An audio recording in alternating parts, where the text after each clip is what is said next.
Prontos aí para viajar na história? Estamos na semana 2 do PET 4, que vem trazer para nós o tema Revolução Chinesa. A China, além de ser o país mais populoso do mundo, também tem uma das civilizações mais antigas, datando de cerca do século 20 a.C. Nesse período, a China foi governada por várias dinastias, porém, com a expansão imperialista do século XIX, a China começou a ser dominada pela Inglaterra e também pelo Japão. Isso vai gerar um certo descontentamento, o que vai ocasionar o que nós chamamos aí de Revolução Cultural Chinesa ou Revolução Comunista, que vai ser liderada pelo Partido Comunista, criado aí por Mao Tse-tung. Em meio a essa revolução, vamos ter aí uma guerra civil, né? De um lado, os que apoiam a Revolução Comunista, do outro lado, os que não apoiam. A partir da morte de Stalin, né, a União Soviética ela vai se ver muito abalada e aí a Revolução Cultural Chinesa vai entrar aí em um certo período de dificuldade. Porém, essa revolução ela vai tornar a China comunista e vai aproximar a China, né, das ideologias da União Soviética. Vamos então às atividades? Número 1. Por que os líderes e participantes do Partido Comunista foram perseguidos na China republicana? Porque, na verdade, esse Partido Comunista tinha um forte apelo popular, né? E esse partido era visto aí como uma ameaça pelo próprio governo chinês. 2. Leia o trecho. Nos últimos anos, os dois países gravitaram mais próximos um do outro em meio à deteriorização de suas relações com o Ocidente. Para a Rússia, uma virada na direção da segunda maior economia do mundo foi uma solução natural para as sanções contra a anexação da Crimeia e as incursões no leste da Ucrânia em 2014.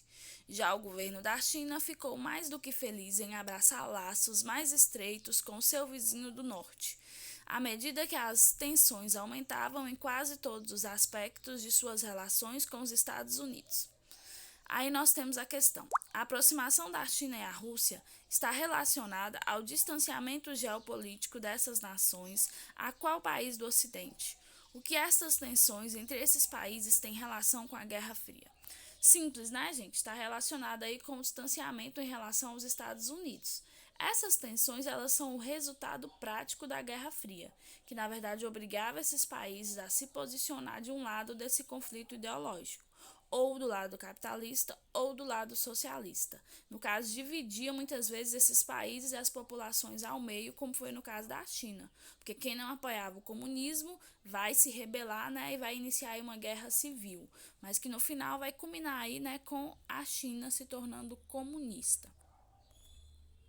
3. Caracterize a ditadura de Fulgêncio Batista. Nesse governo de Fulgêncio Batista, né, Cuba não tinha autonomia.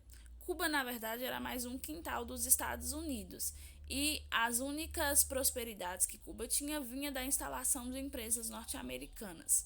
Né? Grande parte da população cubana vivia na miséria, enquanto essa minoria lucrava aí com os negócios com os americanos. Esse fato vai gerar aí uma insatisfação e grande revolta e vai contribuir aí para a Revolução Comunista em Cuba. 4. O que foi a crise dos mísseis de Cuba? Foi o momento mais tenso aí da Guerra Fria, né? Porque pela primeira vez havia de verdade uma ameaça de enfrentamento direto entre os Estados Unidos e a União Soviética. Por quê? Porque os mísseis cubanos, né, eles foram apontados para o território americano e ficaram assim por cerca de 13 dias. Inclusive tem até um livro, né, que conta essa história, chamado aí Os 13 Dias que Abalaram o Mundo.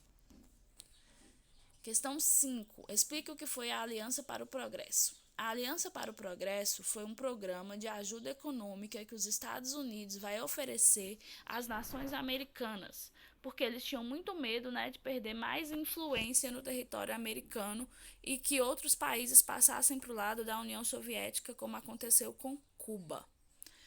Pessoal, fechamos aí mais uma correção. Espero que vocês tenham aprendido bastante. Corrijam, enviem as fotos das atividades. Um abraço e até a próxima.